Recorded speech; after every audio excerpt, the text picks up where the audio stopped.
ये जो आंदोलन किया जा रहा है इसमें पब्लिक बहुत ज़्यादा दिख रही है, ये सारी पब्लिक यहीं की है या बाहर की भी है?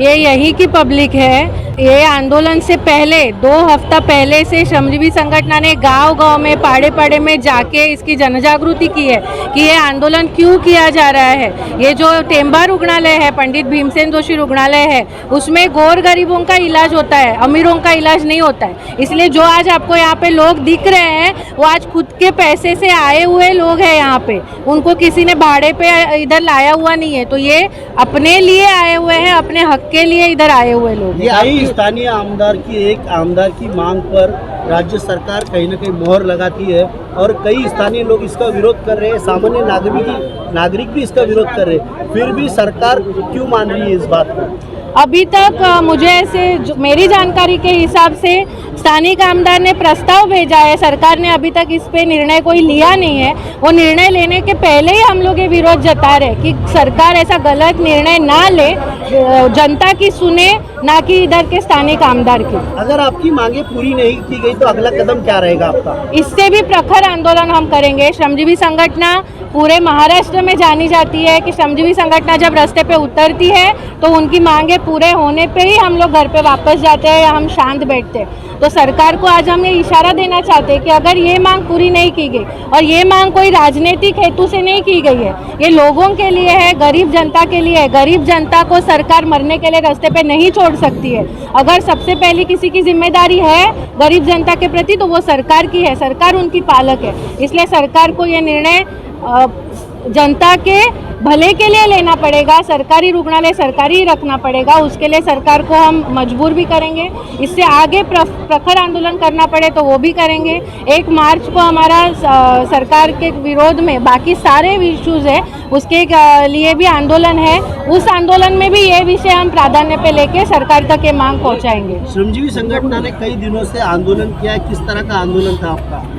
ये जो है हम सरकार से आप देख रहे होंगे कि ये इधर कटोरे हैं। हमारी घोषणा ये है कि माणूस किसी भीख नको हक्का हुआ, लेकिन अगर सरकार के पास उनका हॉस्पिटल चलाने के लिए पैसा नहीं है तो सरकार के लिए हम ये भीख मांग रहे हैं। और ये भीख फिर हम सरकार को देंगे कि अगर आपके तिजोरी में पैसा नहीं है तो लोगों से जमा करके हम पैसा आपको दे रहे हैं, कम से कम उतनी शर्म तो रखो और ये जो रुग्णालय है उसको सरकारी रखो। इस आंदोलन में कई VIP लोग नहीं दिखे, मध्यम वर्गीय लोग दिखे, जिसका उपचार भी मध्यम वर्गीय लोग सरकारी अस्पताल का लाभ उठाते हैं। क्या मैसेज देंगे उन नेताओं को जो अब इसका PPP पर देने की बात कर रहे हैं? मुझे आप बताइए, जो स्थानिक आमदार ने जो प्रस्ताव दिया है उन्होंने कभी टेम्बा रुग्णालय, पंडित भीमसेन जोशी रुग्णालय में जाके क्रोसिन की टैबलेट भी ली है क्या वहाँ से? जो खुद उस रुग्णालय में जाके अपना इलाज नहीं कराता है, लेकिन उधर उनको खासगीकरण चाहिए, प्राइवेट एजेंसी को अपना रुग्णालय सौंपना है, तो ये हम होने नहीं देंगे। क्योंकि प्राइवेटाइजेशन के नाम पे आज क्या हो रहा है, अगर वो प्राइवेट हुआ तो कितना उधर लूट मचेगी, कितना गरीबों से पैसा लूटा जाएगा, यह हम सबको पता है। और इसी विरोध में आज हम रास्ते पे उतरे और हम इस स्थानिक आमदार को ये कहना चाहते हैं कि आप लोगों के प्रतिनिधि हो, सिर्फ अमीर लोगों के प्रतिनिधि नहीं हो। इधर जो रास्ते पे गरीब लोग आए हुए हैं आप उनके भी प्रतिनिधि हो, तो इनका आक्रोश समझिए।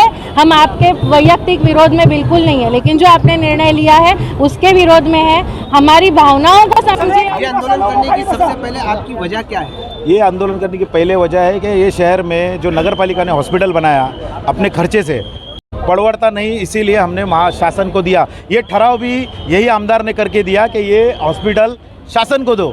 आज वही PPP करने के लिए अगर कर रही है तो इसका हमारा तीव्र विरोध है। गरीब कहाँ जाएंगे? पर इसके पीछे की वजह राजनीति बताई जा रही है। इसकी राजनीति ऐसा है, जिसको राजनीति चाहिए वो राजनीति करे, उससे हमारा क्या लेना देना है। आप इस हॉस्पिटल का मुद्दा छोड़ देवे, शहर में दूसरा काम करें, हम उनके साथ हैं। तो जैसे कि ये हॉस्पिटल को बताया जा रहा है कि इसके अंदर में फैसिलिटीज कम है, प्राइवेट होने के बाद फैसिलिटी ज़्यादा बढ़ जाएगी। अभी अगर आप जाकर ये हॉस्पिटल को चेक करो और उसका डाटा चेक करो, 1.5 लाख लोगों ने कोविड में इसमें इलाज कराया है, ऑपरेशन चालू है, सब चालू है, सिर्फ इधर स्टाफ कमी है। तो ये स्टाफ लावे ना, आज ये PP करने के बदले स्टाफ लेके आवे तो ये शहर में अच्छा होगा। हम यही चाह रहे हैं, हम ये नहीं चाह रहे कि आपका विरोध करें। हम विरोध कर रहे हैं, ये प्राइवेटाइजेशन का विरोध कर रहे हैं। आपके विरोध करने से क्या फर्क पड़ेगा? हमारा करना पड़ेगा। अगर ये शहर में सब पब्लिक अगर चाह रही है तो आमदार उसके विरोध में कर सकता है, तो शहर में इससे बड़ा मोर्चा निकलेगा। उनके ये मोर्चे से उनको लगता है फर्क पड़ेगा? ये प्रशासन का काम है, ये हम नहीं चाह बोल सकते हैं। कौन कौन सी पार्टी आपको सपोर्ट करे? हमारे को पीआरपी सपोर्ट कर रही है, हम पार्टी सपोर्ट कर रही है। इन्होंने कहा है कि हम आपके साथ है। पीछे से राजनीति हो रही है या सामने सामने से? हम राजनीति नहीं कर रहे, हम शहर का हॉस्पिटल बचाना चाह रहे हैं। जिसको राजनीति करना है उसको वो मुबारक। मुद्दा सिर्फ हॉस्पिटल ही है या कुछ और? सिर्फ मुद्दा हॉस्पिटल भी है। इस शहर के जो गरीब लोगों के, आदिवासी लोगों के जगह है वो नाम पे करने के मुद्दे हैं। आदिवासी पहाड़ों में रास्ता नहीं है वो मुद्दा है। उत्तन में जो सरकारी जगहों पे लोग बरसों से रह रहे हैं उनका भी आज आप इस हॉस्पिटल के सपोर्ट में है या राजनीति चमकाने की? यहाँ कोई राजनीति हो नहीं रही है।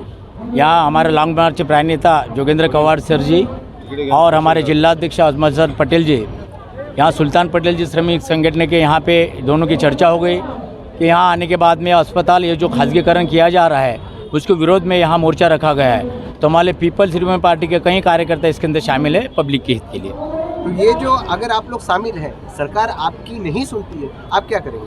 हम बड़ा बुग्र आंदोलन का हमारे यहाँ इतिहास रहा है। यहाँ पे मीरा भाईंदर शहर में हमारा इतिहास रहा है। हम सारी ट्रेनें लोकल में सब बंद कर देंगे, बड़ा उग्र आंदोलन कर देंगे हम लोग। आप पे 1-2 केस अगर हो जाएगा फिर क्या करोगे? चलेगा, पब्लिक के लिए कोई बात नहीं, कई केस हमारे ऊपर है। लेकिन ये सब चुनाव के वक्त ही क्यों होता है? ये 5 साल से गरीबों से जो वादा किया गया था, गीता जैन ने प्रेस कॉन्फ्रेंस में कहा कि हम सरकारी अस्पताल बनाएंगे, प्राइवेट अस्पताल नहीं बनाएंगे।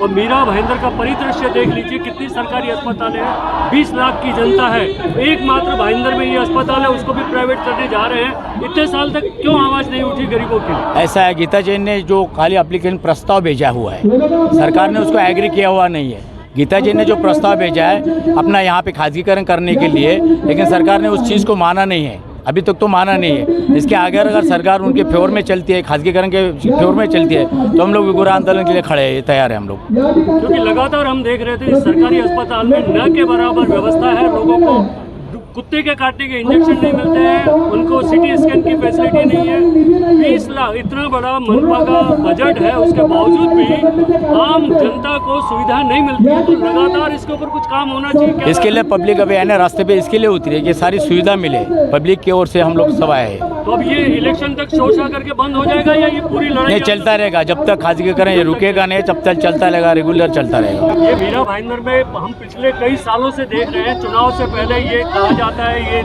20 लाख की आबादी होने जा रही है, 17-18 लाख, लेकिन सरकारी अस्पतालों की ना के बराबर व्यवस्था है। एक खाली उधर मीरा रोड में एक है। लोगों को इतनी तकलीफ है, उसके बावजूद अब इसको प्राइवेट करने के पीछे इनकी क्या मंशा है?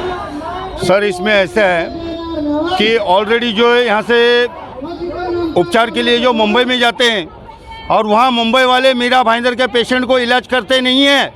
ऐसे आमदार लोग को शर्म आनी चाहिए कि ये जो खाजगीकरण जो कर रहे हैं प्राइवेट, ये बहुत गलत है। ये गरीब जनता कहाँ जाएगी? जरा खुद जाके सरकारी अस्पताल में देखे तो आपको दाल चावल का भाव मालूम पड़ेगा कि एक इंजेक्शन वहाँ पर वक्त में मिलता है नहीं मिलता है। क्योंकि हम जनता की मदद करते हैं, आधी आधी रात को हम लेके घूमते हैं सरकारी अस्पताल। वहाँ पर जब देखता है कि फर्रा मीरा भाईंदर से आया तो वहाँ पर धिक्कारते हैं कि रुको। यहाँ तक कि पुलिस प्रशासन को भी मदद नहीं करते हैं। अगर कोई पुलिस केस है तो अगर पुलिस लेके जाती है उनको भी धिक्कारते हैं। वो मेरा मुंबई महानगर पालिका है, तो हमारे मीरा भाईंदर महानगर पालिका ने अच्छे सुविधा करनी चाहिए। ये हॉस्पिटल मीरा भाईंदर की महानगर पालिका की है, ये मीरा भाईंदर के देशवासियों की, यहाँ की जनता की है। ये कोई प्राइवेट नहीं है साहब। अगर प्राइवेट ही करना है तो इनको अपने घर में खोले। प्राइवेट अस्पताल तो ये बना ही रहे हैं, सरकारी के नाम में एकमात्र थी, उसको भी ये प्राइवेट करने जा रहे हैं। तो अब इसको रोकने के लिए क्या करेंगे? इसको ये साहब, रोकने के लिए अगर हमारी जान भी जाती है तो हम पीछे नहीं हटेंगे। मीरा भाईंदर वाले जनता को मालूम है, जब हम सड़क पे उतरते हैं तो लिए बिगर हम रहते ही नहीं है। तो ये जो आमदार खासदार जो चुनाव से पहले जो जनता से झूठे वादे करते हैं, उसके बारे में जनता को आप क्या बताएंगे? साहब, मुझे एक पैसे का विश्वास नहीं है। जब से चुन के आए उससे पहले से मुझे विश्वास नहीं है। जब हमारे जैसे आदमी ओपोजिशन पर नहीं बैठते हैं तो आमदार साहब क्या फायदे के? तो ये आपका आंदोलन लगातार जारी रहेगा या रहेगा जब तक हमें न्याय नहीं मिलेगा गरीबों के लिए। यहाँ पर ये सरकारी अस्पताल का निर्णय नहीं लेंगे सीएम साहब, तब तक हमें कंटिन्यू चालू रहेगा। आखिरी सवाल, आपको नहीं लगता मीरा भाईंदर की जितनी जनता है उसके लिए ये एकमात्र अस्पताल काफी है क्या? और बढ़ना चाहिए। तो उसके लिए आवाज उठानी होगी। चाइना जहाँ से हमारी मीरा भाईंदर की सीमा खत्म होती है, वहाँ से लेके चाइना ब्रिज, वहाँ पर खेड़े खेड़े गांव है, आदिवासी गरीब समाज के रहते हैं, हर समाज के लोग रहते हैं वहाँ। दहीसर चेक नाके से लेके पूरा पेंकरपाड़ा, काशीमीरा विभाग, चाइना घोड़बंदर, इतने परिसर में रात रात में जो है दवाई नहीं मिलने के कारण कितनों की बलि चढ़ गई है, जान चली गई है। मनपा आयुक्त कहते बजट नहीं है, पैसा नहीं है इनके पास में। बाकी कामों के लिए बजट कहाँ से आता है, ये सवाल पूछना है। ये बाकी कामों के लिए जब बजट आ रहा है तो उसमें से कुछ गरीबों के लिए भी ये बजट निकालिए। आपकी संस्था इस पे लगातार लोगों हमारी पंचशील सामाजिक संस्था श्रमिक संगठन को हमने समर्थन दिया हुआ है, हम उनके 6 दिल से हम साथ में हैं।